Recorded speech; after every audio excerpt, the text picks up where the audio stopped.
Hello दोस्तों, स्वागत है आपका हमारे यूट्यूब चैनल कॉमिक फैन पर। चलिए दोस्तों, शुरू करते हैं सुपर कमांडो ध्रुव की ये रोमांचक कॉमिक्स स्पेशल्स। चलिए शुरू करते हैं इस कॉमिक्स का तीसरा और अंतिम भाग। ये हैलोवीन मनाने का कौन सा तरीका है? हटो सामने से, तुम सब जैक के किसी काम के नहीं हो। खेल तमाशा बहुत हुआ बच्चों, चुपचाप इन लोगों को छोड़ दो, वरना हमें मजबूरन तुम लोगों पर हाथ उठाना होगा। जैक को धमकी पसंद नहीं, धमकी देने वाले भी नहीं। Boom boom. यह स्पेशल इफेक्ट नहीं हो सकता। यह स्पेशल इफेक्ट वाले नहीं, स्पेशल इम्पैक्ट वाले गोले दाग रहा है साहब जी। मुझे हैलोवीन का त्योहार कभी पसंद नहीं आया। मेरा दिल कहता था कि किसी दिन हैलोवीन कॉस्ट्यूम्स पहने हुए बच्चे सचमुच शैतान बन जाएंगे। विपरीत शक्ति के संकेत तो हमारे ही अड्डे की ओर बढ़ रहे हैं, यानी विपरीत शक्ति ओराकी एस्टेट्स की जा रही है।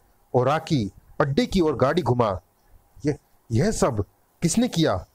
यह विपरीत शक्ति का ही काम है। वह अपना वर्चस्व बढ़ा रही है। यह सारे लोग मर गए हैं क्या? नहीं, सिर्फ तंत्र शक्ति से बेहोश किए गए हैं।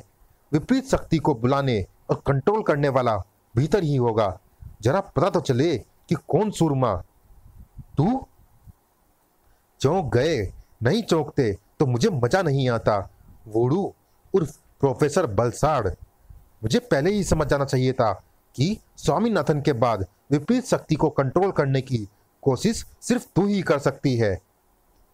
कोशिश बहुत छोटा और घटिया शब्द है। कियारा कोशिश नहीं करती, कामयाबी हासिल करती है, जिसका सबूत तेरे सामने है। जैक मारेगा, गंदे लोगों को मारेगा जैक।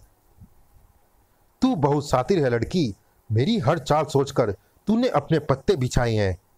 अब मैं जान गया कि मेरे आह्वान में बाधा उत्पन्न करने वाली तू ही थी, लेकिन तू नहीं जानती कि मैं अपना आह्वान संपन्न कर चुका था।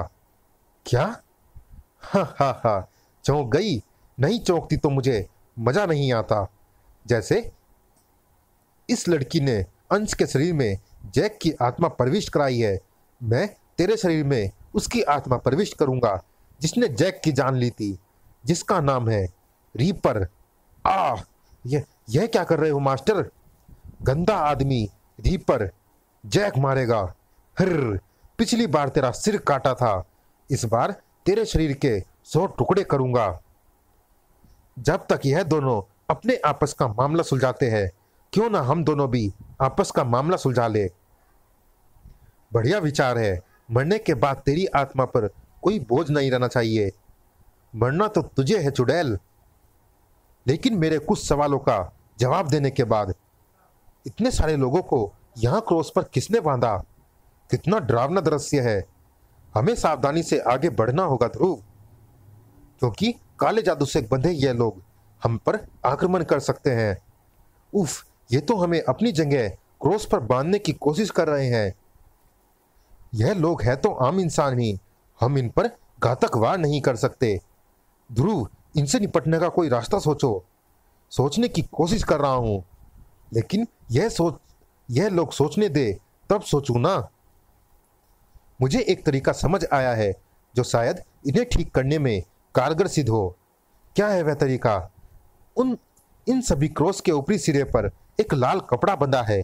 मैंने किस्सों में सुना है कि इस प्रकार के कपड़े का प्रयोग प्रेत बांधने के लिए किया जाता है। देखते हैं कि इसे नष्ट करने से इन लोगों पर कोई प्रभाव पड़ता है या नहीं। असर हो रहा है। क्रॉस से बंधा लाल कपड़ा नष्ट होते ही व्यक्ति बेहोश होकर गिर रहे हैं। यह तंत्र बाधा है। मैं तंत्र मुंड की अग्नि से इन सभी क्रॉस पर बंधी तंत्र बाधाओं को नष्ट करता हूं। उम्मीद है होश में आने पर यह सभी लोग सामान्य हो जाएंगे। हे भगवान, अब इस मुसीबत से कैसे निपटेंगे? यह बच्चे जैक के वश में है। अब तो कालसूत्र भी इन्हें ठीक नहीं कर सकता। कालसूत्र? वह क्या है? तुमने देखा होगा, माएं अपने बच्चों को बुरी नजर से बचाने के लिए काला धागा बांधती है। वैसे ही कालसूत्र बुरी आत्माओं के प्रभाव से बच्चों को बचाता है। इनके इरादे ठीक नहीं लग रहे, और यहां तो कोई प्ले हाउस भी नहीं है ध्रुव। उफ, यह मासूम बच्चे खुद नहीं जानते कि यह क्या कर रहे हैं। और इनकी संख्या इतनी अधिक है कि इन्हें रोकना मुश्किल होगा। बच्चे हमें सिर्फ बंदी बनाकर ले जा रहे हैं हैलोवीन की इस यादगार रात के आखिरी पहर। और तुम सबकी मृत्यु के अवसर पर कियारा तुम सबका स्वागत करती है। कियारा, तुम जिंदा हो? तुम इसे कैसे जानती हो सितारा? कियारा मेरी जुड़वा बहन है। मेरे माता पिता जिस आग में जलकर मरे थे वह इसी की लगाई हुई थी। अब तक मैं समझती थी कि ये भी उस आग में जलकर मर चुकी है। हम दोनों को तो जिंदा बचना ही था बहना, क्योंकि हम दोनों स्पेशल्स हैं। नहीं समझी? समझाती हूँ। कभी सोचा है कि एक ही भीषण हादसे में माता पिता की मृत्यु होने पर भी उनके बच्चे जीवित क्यों बच जाते हैं? क्योंकि माता पिता बच्चों पर आई मृत्यु अपने ऊपर ले लेते हैं। बहुत ही भाग्यशाली होते हैं वे बच्चे, तेरी और मेरी तरह, जैक और जेम्स की तरह। जैक और जेम्स हैलोवीन रात्रि के सूत्रधार। सदियों पहले हैलोवीन किसानों द्वारा अच्छी फसलों के लिए ईश्वर को धन्यवाद देने की प्रथा के रूप में मनाया जाने वाला त्योहार मात्र था। जैक और जेम्स दो जुड़वा भाई, सूरत एक लेकिन सीरत बिल्कुल विपरीत। लोगों का मानना था कि जेम्स गैब्रियल नामक फरिश्ते का अवतार है और जैक ल्यूसीफर नामक शैतान का।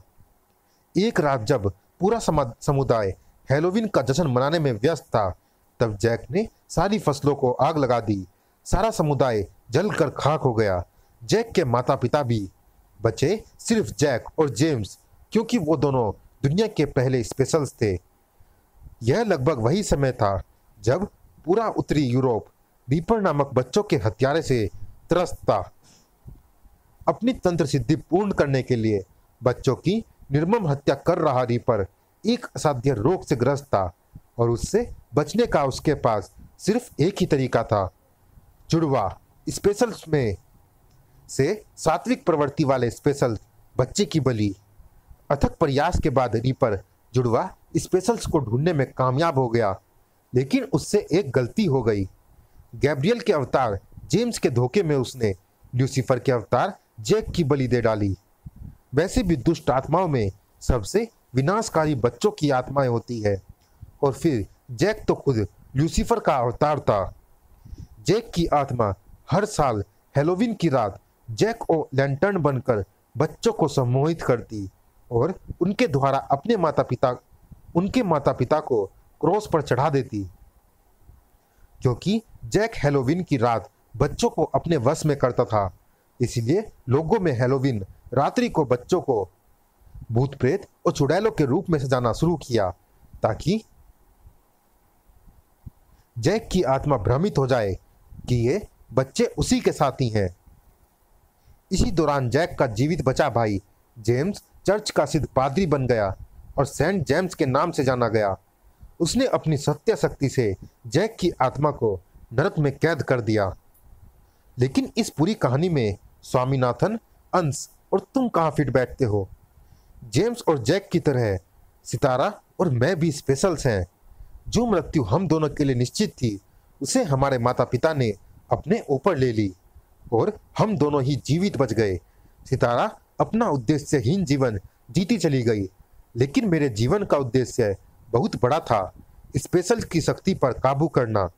जरा सोच कमांडो, जो बच्चे इतने स्पेशल हो कि मृत्यु भी उन्हें ना मार पाए, वो तो उनकी सम्मिलित ऊर्जा धारण करने वाला शख्स कितना शक्तिशाली होगा। मैंने पैरानॉर्मल साइंस का अध्ययन किया और स्वामीनाथन की असिस्टेंट बन गई। अब इसे शैतान का चमत्कार कहो या फिर मेरे स्पेशल होने का भाग्य। स्वामीनाथन ने मेरे लिए वह राह खोल दी जिसे मैं वर्षों से तलाश रही थी। स्वामीनाथन के बेटे अंश में जन्म से ही चमत्कारी शक्तियां थी, जो कि मानव विज्ञान से परे थी। उसका एक स्पर्श कोड़ियों के कोड ठीक कर सकता था। अंश की शक्तियों का रहस्य जानने के लिए स्वामीनाथन ने अंश पर कुछ प्रयोग किए। स्वामीनाथन ने सोल एनालाइजर नामक एक मशीन बनाई थी, जो कि किसी भी मनुष्य के पिछले सभी जन्मों का विवरण दे सकती थी। जानते हो कमांडो, अंश की आत्मा 600 वर्ष पूर्व किसके शरीर में थी? खुद सेंट जेम्स के, जो कि फरिश्ते गैब्रियल का अवतार था। स्वामीनाथन नहीं चाहता था कि दुनिया इस बात को जाने। वह अपने बेटे को एक आम इंसान का जीवन देना चाहता था। बेवकूफ था। जो जन्म से ही स्पेशल हो उसे भला आम जीवन कैसे मिल सकता है। अंश के रूप में मुझे दुनिया भर के स्पेशल्स की सम्मिलित ऊर्जा हथियाने का रास्ता नजर आ रहा था। जानते हो कमांडो, सेंट जेम्स के लिए अपने भाई जैक की आत्मा को नरक में कैद करना इतना आवश्यक क्यों था? क्योंकि जैक की आत्मा सारी दुनिया में जिस एक शरीर पर कब्जा कर सकती थी वो उसके जुड़वा भाई जेम्स का था। अंश एक तरीके से सेंट जेम्स का ही पुनर्जन्म था, यानी जैक की आत्मा अंश के शरीर में प्रविष्ट हो सकती थी। लेकिन जैक की आत्मा तो नरक में कैद थी। नरक में कैद किसी आत्मा को पृथ्वी पर लाने की शक्ति सिर्फ अघोरियों के पास होती है। अपने मतलब के अघोरी को ढूंढते हुए मैं जा टकराई प्रोफेसर बलसाड़ उर्फ वुडू से। मैंने वुडू को परामानवीय विज्ञान की शक्तियां दी और वुडू ने मुझे काले जादू की सिद्धियां। हमने जैक की आत्मा को नरक से आजाद करके अंश के शरीर में प्रविष्ट करा दिया, लेकिन अंश की सत आत्मा ने जैक की आत्मा को खुद पर हावी नहीं होने दिया। दूसरी ओर वुडू मुझे ही डबल क्रॉस करने का प्लान बनाए बैठा था। वुडू भी उसी असाध्य रोग से ग्रस्त था जिससे जैक का हत्यारा डीपर ग्रस्त था।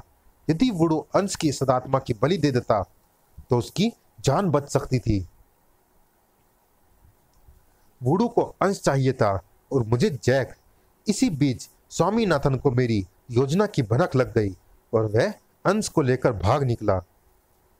वुडू ने इसी मौके का फायदा उठाकर अघोरा द्वारा स्वामीनाथन के परिवार पर हमला करवाया, लेकिन बेचारा ये नहीं जानता था कि ऐसा करके अघोरा द्वारा वो अंश के चारों ओर पाप शक्ति फैला रहा था जो जैक की आत्मा को बल दे रही थी।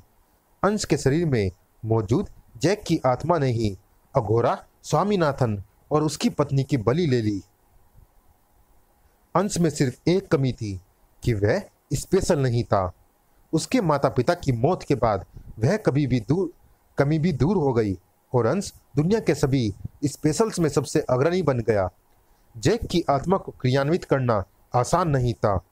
यह कार्य सिर्फ उस शख्स की आत्मा ही कर सकती थी जो कि स्पेशल्स में जुड़वा हो और तामसिक प्रवृत्ति रखता हो, और ये एलिजिबिलिटी तुम पूरा करती थी। बेशक, लेकिन मेरे सामने एक समस्या थी। जैक को जीवित करने के लिए मुझे खुद मरना मंजूर नहीं था। मैंने तंत्र सिद्धि से अपने शरीर से अपनी आत्मा को बाहर निकाला। फिर तुमसे वे तंत्र बंधन कटवाए जो कि जैक की आत्मा को प्रबल बनाने का अहम हिस्सा थे। अंश के पूर्ण रूप से जैक बनने से लेकर मुझे पुनर्जीवित करने तक की प्रक्रिया में तुमने मेरी मदद की कमांडो। मैं ही क्यों? क्योंकि तुम भी स्पेशल हो। तुम्हारे माँ बाप भी तुम्हारी मृत्यु अपने साथ ले गए थे। मेरी आत्मा को दोबारा मेरे शरीर में प्रविष्ट करने की क्रिया कोई स्पेशल सदात्मा ही कर सकती थी। अंश को जैक बनाने के बाद उसे काबू करना ज़्यादा मुश्किल नहीं था, क्योंकि उसे जैक बनने की प्रक्रिया मैंने पूर्ण की थी। इसीलिए जैक की आत्मा मेरे अधीन थी। जैक ने सितारा के अनाथालय के बच्चों के साथ साथ शहर के बाकी बच्चों को सम्मोहित क्यों किया? अपनी युगों से सोई शक्तियों को जगाने का यही तो तरीका था। अब उन बच्चों द्वारा उनके ही माँ बाप की बलि देकर जैक पुनः अविजित बन जाएगा और उसके जरिए मैं। आखिरी सवाल, वुडू का क्या हुआ? जैक और मेरी सम्मिलित शक्ति से मैंने ओराकी के शरीर और इस रीपर की आत्मा दोनों को विखंडित कर दिया, और वुडू के दर्शन तुम नजरें ऊपर उठाकर कर सकते हो। हे भगवान, ये मर गया क्या? अभी नहीं, कुछ तामसिक क्रियाओं के लिए इसका जिंदा रहना जरूरी है, लेकिन अब तुम लोगों का जिंदा रहना बिल्कुल गैर जरूरी है। लंबी कहानी थी, इसे थोड़ा शॉर्ट कर सकती थी। खैर, तुम कहानी को क्लाइमैक्स तक पहुंचाने के लिए तैयार हो सितारा? With pleasure. अब तुम लोग हमें छोड़ सकते हो बच्चों, ड्रामा खत्म। यह क्या हुआ? बच्चे जैक के सम्मोहन से आजाद कैसे हुए? जैक फिर से इन्हें अपना साथी बनाएगा। उसका समय तुझे अब नहीं मिलने वाला, दुष्टात्मा। इन बच्चों का सम्मोहन भंग होने से तेरी शक्तियां पुनः सीमित हो जाएंगी। अब तू मेरा सामना नहीं कर सकता। खर्र।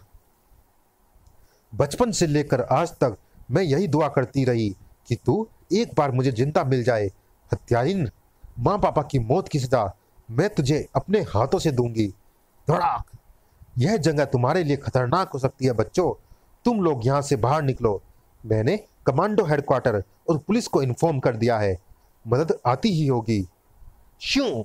आह, हाथ पांव तू अच्छा चला लेती है बहन, लेकिन मेरी तंत्र और परामानवीय शक्तियों के सामने ये बेकार है। आई।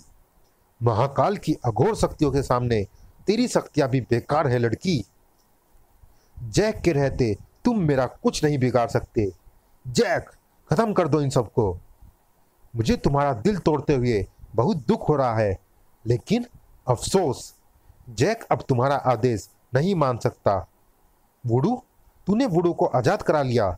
हाँ, मैं न सिर्फ आजाद हो गया, बल्कि मैंने अभिमंत्रित शक्ति से जैक की आत्मा को वापस नरक भेज दिया है। पर तू तो अधमरी अवस्था में मेरी गुलाम आत्माओं की कैद में था। महाकाल ने मुझे बताया था कि वुडू का तंत्र मुंड उसके रोग के विरुद्ध प्रतिरोधक का काम करता है। जब तू सितारा से लड़ने में व्यस्त थी, तब मैंने वुडू का तंत्र मुंड उस तक पहुंचा दिया। रहा सवाल तेरी गुलाम आत्माओं का, तो एक गुलाम मेरे पास भी था, वुडू का जिन्नात। महाकाल ने वुडू के जिन्नात की मदद से तेरी गुलाम आत्माओं का सफाया कर दिया। जैक की आत्मा अंश के शरीर में मैंने ही प्रविष्ट कराई थी, इसलिए मैं ही उसे वापस नरक भेज सकता था। मेरे पास और कोई चारा भी नहीं था। ध्रुव ने मुझे तेरी कैद से आजाद कराने की यही शर्त रखी थी। उफ, अगर जैक की शक्ति उसके अनुयायी बच्चों का सम्मोहन टूटने से क्षीण ना होती, तो तू ऐसा कभी नहीं कर पाता वुडू। इस कमांडो ने मेरे सारे किए कराए पर पानी फेर दिया। मैंने तो सिर्फ उन बच्चों पर पानी फेरा था। व्हाट? पानी? हाँ, अभिमंत्रित पानी, लेकिन वह पानी भी मैंने नहीं फेरा, उसे फेरने वाला शख्स है किशोर। यहाँ आने से पहले ही मैंने किशोर से संपर्क किया था, क्योंकि मुझे आभास था कि हमें किशोर की मदद की जरूरत पड़ सकती है, और किशोर पहुंचा भी बिल्कुल ठीक समय पर। जब सम्मोहित बच्चे हमें बंदी बनाकर तुम्हारे पास ला रहे थे, किशोर मेरे कहने पर अपने साथ अभिमंत्रित जल भी ले आया था, जो कि जादू टोने को काट देता है। अभिमंत्रित जल बच्चों पर छिड़कते ही उन पर से सम्मोहन हट गया। किशोर के अभिमंत्रित जल का सेवन मैंने, सितारा और महाकाल ने बच्चों के साथ भीतर आने से पहले ही कर लिया था। इसीलिए तुम या वुडू फिलहाल हमें कोई नुकसान नहीं पहुंचा सकते। वुडू अघोरी समाज का दोषी है, इसे सजा अघोरी समाज के कानून के अनुसार ही मिलेगी। मैं वुडू को बंदी बनाकर अपने साथ ले जा रहा हूं। और अब तुम्हारी बारी कियारा। यह पागलों की तरह बर्ताव क्यों करने लगी? बारी? मेरी बारी? कियारा की बारी? हाँ हाँ हाँ, कियारा तो स्पेशल है, सबसे स्पेशल। यह पागलों की तरह बर्ताव क्यों करने लगी? अपनी प्लानिंग बर्बाद होते देख इसने वाकई अपना मानसिक संतुलन खो दिया है। अब इसको सिर्फ एक ही जगह भेजा जा सकता है, मेंटल असाइलम। मुझे खुशी है ध्रुव कि इसके घिनौने अपराधों की भगवान ने इसे मौत से भी बदतर सजा दी है। बुद्धि के आगे बल तुच्छ है, ये तुमने साबित कर दिया ध्रुव। परंतु जाते जाते तुम्हारे लिए मेरी एक सलाह है, सावधान व सतर्क रहना। आने वाले समय में तुम्हारे कई पुराने चिर शत्रु तुम्हारे विरुद्ध अपनी बुद्धि और बल सम्मिलित करने वाले हैं।